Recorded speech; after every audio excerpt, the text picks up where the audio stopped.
રાજકોટમાં આઈસ્ક્રીમ વિક્રેતાના ત્યાં ચેકિંગની પ્રક્રિયા હાથ ધરવામાં આવી છે। આરોગ્ય વિભાગ દ્વારા ચેકિંગ કરવામાં આવ્યું છે। ડિલાઇટ્સ આઈસ્ક્રીમ પર ચેકિંગની પ્રક્રિયા હાથ ધરવામાં આવી છે। ફૂડ વિભાગની ટીમે ચેકિંગ હાથ ધર્યું છે ત્યારે નમૂના લેવાની કાર્યવાહી શરૂ કરવામાં આવી છે। આઈસ્ક્રીમ વિક્રેતાના ત્યાં ચેકિંગની પ્રક્રિયા હાથ ધરવામાં આવી। ફૂડ વિભાગની ટીમ રાજકોટમાં સક્રિય જોવા મળી રહી છે। ફૂડ વિભાગની ટીમ દ્વારા ચેકિંગ હાથ ધરવામાં આવ્યું છે। ડિલાઇટ્સ આઈસ્ક્રીમ પર ચેકિંગ કરવામાં આવ્યું છે તો નમૂના લેવાની કામગીરી શરૂ કરવામાં આવી છે। આરોગ્ય વિભાગે ચેકિંગની કામગીરી હાથ ધરી છે। તો રાજકોટમાં આવેલી ડિલાઇટ્સ આઈસ્ક્રીમના ત્યાં ચેકિંગની પ્રક્રિયા હાથ ધરવામાં આવી। આઈસ્ક્રીમ વિક્રેતાના ત્યાં આરોગ્ય વિભાગ દ્વારા ચેકિંગની કામગીરી શરૂ કરવામાં આવી છે। ફૂડ વિભાગની ટીમે ચેકિંગ હાથ ધર્યું છે ત્યારે નમૂના લેવાની કાર્યવાહી પણ શરૂ કરવામાં આવી છે। ફૂડ વિભાગની ટીમ દ્વારા આ પ્રકારની કાર્યવાહી કરવામાં આવી છે જેમાં ડિલાઇટ્સ આઈસ્ક્રીમ પર ચેકિંગ કરવામાં આવ્યું। રાજકોટમાં આવેલા આઈસ્ક્રીમ વિક્રેતાઓના ત્યાં ચેકિંગની પ્રક્રિયા હાથ ધરવામાં આવે છે અને આ સાથે ત્યાંથી નમૂના પણ એકત્રિત કરવામાં આવ્યા છે। નમૂના લેવાની કાર્યવાહી શરૂ કરવામાં આવી છે। આરોગ્ય વિભાગ દ્વારા ચેકિંગ કરવામાં આવ્યું। ફૂડ વિભાગની ટીમે ચેકિંગ હાથ ધર્યું ત્યારે રાજકોટમાં આવેલી ડિલાઇટ્સ આઈસ્ક્રીમ પર ચેકિંગ હાથ ધરવામાં આવ્યું છે।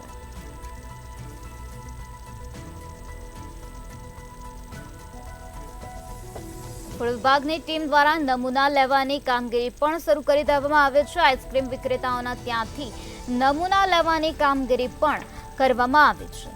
તો આરોગ્ય વિભાગ અને ફૂડ વિભાગની ટીમ સક્રિય જોવા મળી રહી છે। આરોગ્ય વિભાગ ત્યાં સક્રિય થઈ છે। સીધા જ આપણે દ્રશ્ય દેખાડવા માંગીએ છીએ રાજકોટના મહાદેવ વાડી ખાતેના દ્રશ્યો કે જ્યાં આઈસ્ક્રીમ જે કારખાનું છે ત્યાં ચેકિંગ કરવામાં આવી રહ્યું છે। આરોગ્યની ટીમ છે તે પહોંચી હતી અને સ્પષ્ટપણે કહી શકાય કે આ પહેલા બરફની વાત કરવામાં આવે તો બરફનું પણ ચેકિંગ કરવામાં આવ્યું હતું અને આ સાથે આજે આઈસ્ક્રીમનું પણ ચેકિંગ કરવામાં આવી રહ્યું છે। ત્યારે આપણી સાથે આરોગ્ય ઇન્સ્પેક્ટર છે એમની સાથે વાત કરશું। સાહેબ, શું કહેશો? અત્યારે અહીં ચેકિંગ કરવા માટે પહોંચ્યા છો, કેટલો જથ્થો મળ્યો કે જે નાશ કરવા જેવો છે? ઉનાળાની સિઝનના લોકોમાં જે ઉનાળામાં જે ખાદ્ય ચીજનો સૌથી વધારે વપરાશ થતો હોય એનું ચકાસણી કરતા હોય છે। એના અનુસાર આપણે અત્યારે લક્ષ્મીનગરમાં ડિલાઇટ આઈસ્ક્રીમની પેઢીમાં ચકાસણી હાથ ધરેલ છે। અત્યારે બુધવાર હોવાથી જે ઉત્પાદનનું કાર્ય હોય એ અત્યારે બંધ છે, એટલે હાઇજેનિક કન્ડિશન ઓકે દેખાય છે। એ સિવાય અત્યારે જે માલ પડેલો છે અત્યારે અંદાજે એના જણાવ્યા પ્રમાણે 100-200 લીટર ઉપર આઈસ્ક્રીમ અત્યારે હશે અવેલેબલ। સ્થિતિ કઈ પ્રકારની છે? જે માલ સામાન જે રાખવામાં આવેલો છે તેની સ્થિતિ પણ ક્યાંક અનુકૂળ હોવી છે, આ સ્થિતિ બરોબર છે કે કેમ? હાલમાં ચકાસણી કરતા અત્યારે તો બધી સાફ સફાઈ હાઇજેનિક કન્ડિશન યોગ્ય દેખાય છે। એ સિવાય લૂઝ આઈસ્ક્રીમ છે એટલે એની પર બીજા લેબલિંગના નિયમોની જરૂરિયાત નથી। આમ છતાં એક્સપાયરી ડેટ મારે એ રીતે અમે સૂચના આપીએ છીએ। પછી અત્યારે આના પછી કઈ પ્રકારની કાર્યવાહી હવે કરવામાં આવશે? કારણ કે અલગ અલગ જગ્યામાં વિસ્તારોમાં પણ અત્યારે અલગ અલગ ઝોનમાં પણ ચેકિંગ ચાલી રહ્યું છે। અમે ફૂડ વિભાગની ટીમ અલગ અલગ ઝોનમાં દરેક ઝોનમાં જે આઈસ્ક્રીમના ખાસ કરીને રિટેલર કરતા ઉત્પાદન કેન્દ્ર હોય ત્યાં ખાસ ચેકિંગ કરશું। ત્યાંથી નમૂના પણ લેવામાં આવશે અને નમૂના ફેલ થઈ આગળની કાર્યવાહી કરવામાં આવશે।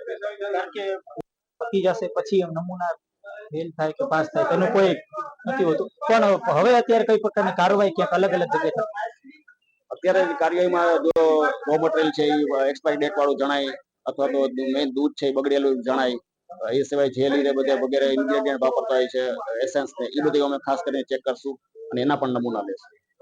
કહી શકાય કે આ જે આરોગ્યની જે ટીમ છે તે અત્યારે અલગ અલગ સ્થળો ઉપર પહોંચીને ચેકિંગ અત્યારે હાથ ધરી રહી છે। સ્પષ્ટપણે કહી શકાય કે ઉનાળાનો સમય છે, લોકો આઈસ્ક્રીમ છે, ગોલા છે, શેરડીનો રસ છે, આ અલગ અલગ જે ખાદ્ય પદાર્થ છે તે ખાતા હોય છે અને તેના જ વચ્ચે અત્યારે આરોગ્યની જે ટીમ છે તે અલગ અલગ જગ્યાએ ક્યાંક પહોંચી અને ચેકિંગની જે કામગીરી છે તે કરી રહી છે।